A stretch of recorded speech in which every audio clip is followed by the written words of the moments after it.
Hello, everyone, and welcome to my 105th take of your next installment of Second Cup. I am going to make the commitment right now to no longer stop the recording. So, what you see is what you get in this one. My name is Jacob Stripling, and I go to Pleasant Valley.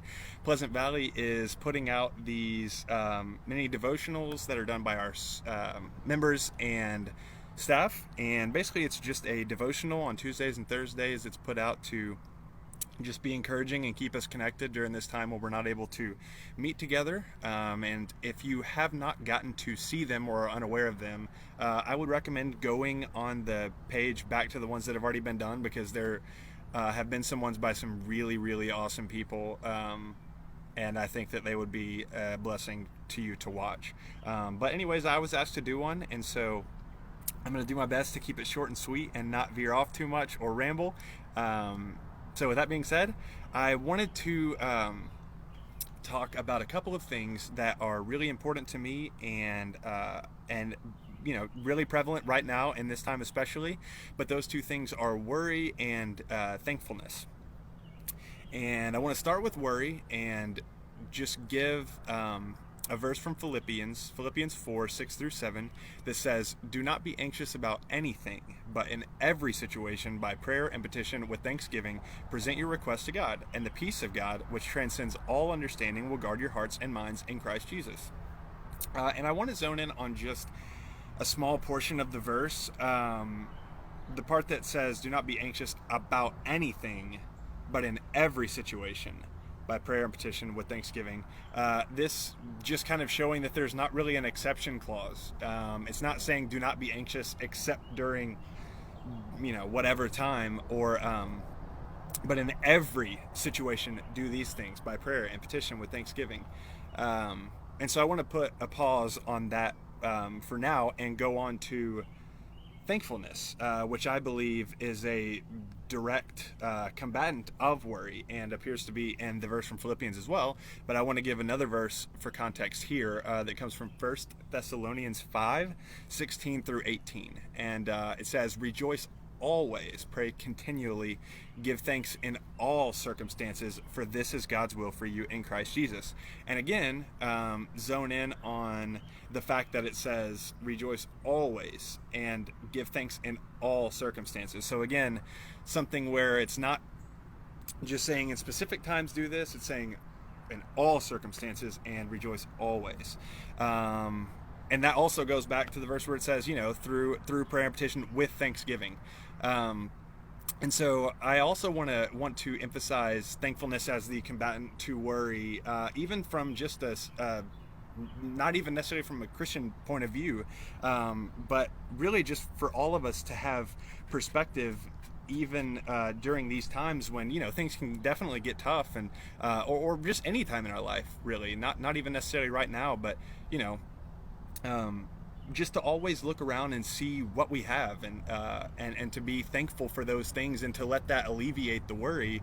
And as Christians, or if you do believe, our belief that Jesus did what he did should really be enough to alleviate all the fear and all the worry that we have about these things,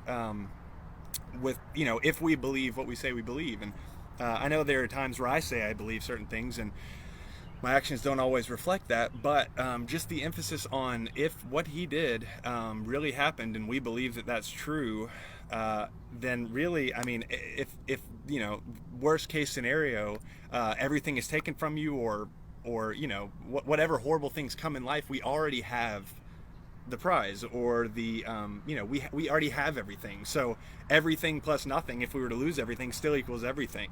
And I'm not trying to make light of difficult situations, or times there are real need for concern or grief or things like that. And I'm also not wanting you to just view life through these rose-colored glasses, that just says, well, no matter how bad I have it, somebody else always has it worse, and compare hard times. But just to go back to thankfulness and to just look at what we do have and to look at what's been done for us. And again, if we claim to believe what we say we believe, then that should be more than enough, and should, like I said, alleviate the worry and the anxiety to know that no matter what happens, if our life is taken, or it's okay, we're set, we have everything. And I also want to put that even outside of a Christian's perspective. Like I said, I still think that thankfulness and perspective in all these circumstances, especially in America where we are, I mean, even during the hardest times, you can look around, and I know for me, something that is huge is even just this church family.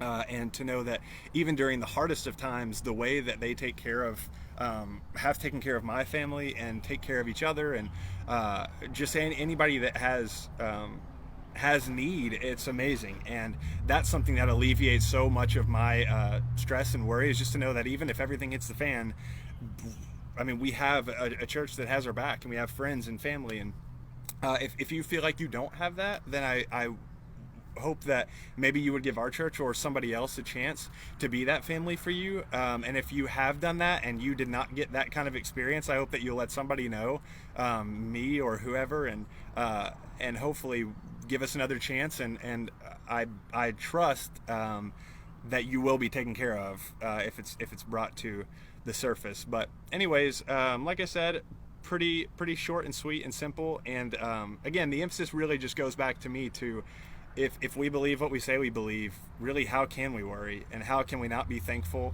And yeah, that's where I'm going to end it. I might have rambled. Like I said, I'm not great at streamlining, but those three things together, I think if we can just be thankful, have perspective, look around, see all the ways that we've been blessed, and just know that we already have everything through Jesus. And so really, what can we worry about, and what can go wrong? But thank you guys for your time, and we'll see you on the next installment of Second Cup.